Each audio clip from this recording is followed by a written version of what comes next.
What a difference a day or two makes. It is March the 5th today, and well, still a little bit wintry here in southern Indiana, and that's okay. Last year at this time it was very warm, too warm. Things were showing signs of budding out, and that was not good. And we're nowhere near there right now. Oh, we just got a little winter weather come in here. But what I'm doing out here, I've got these trees planted in the vertical axis row. This is an end post right here. I've not got it anchored just yet, but it is in the ground. And I'm going to go through, I've got, what, 19 trees I put in here the other day, and I'm going to go through and top them at the right height. They're not branched. They're not a high quality tree for putting into a vertical axis row. You want good feathered trees to put in here. Those cost more. For a small guy like me, as far as how many trees I buy, you're looking at about a $10 to $12 price difference per tree. That's a lot of money. Maybe a little less than that, depends where you shop, but you know, at least an $8 price difference per tree for those highly feathered trees versus a whip.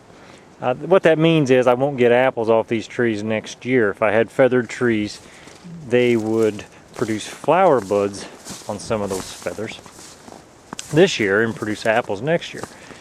This is a Harrelson. You can see it's got some flower buds on it.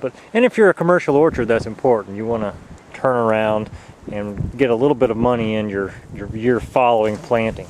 I don't have to worry about that right here, and it's worth my efforts to save the money. So I'm going to trim these back.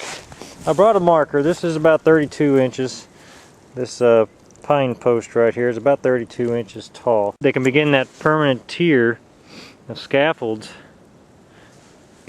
at this height. Find a bud. Looks like right there. Looks like right there we've got a bud.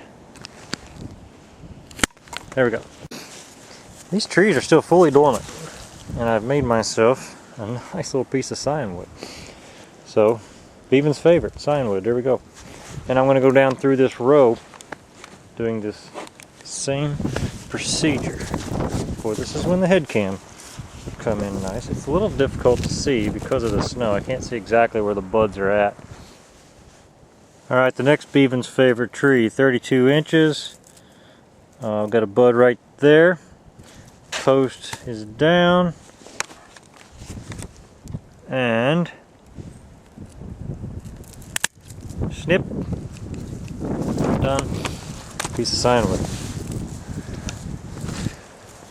Laying it down like that, I run a real risk of forgetting to come back and get them. I'm going to do one more. This is pretty elementary at this point. Right there is where I want to make my cut.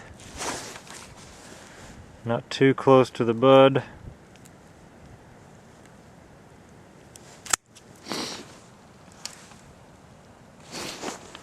Now we're ready. I'm going to go down through the row, do another 16. I've got some Molly Merton 111s planted across the way over there. I've got a half a dozen of those I need to get done. And that's it for tonight.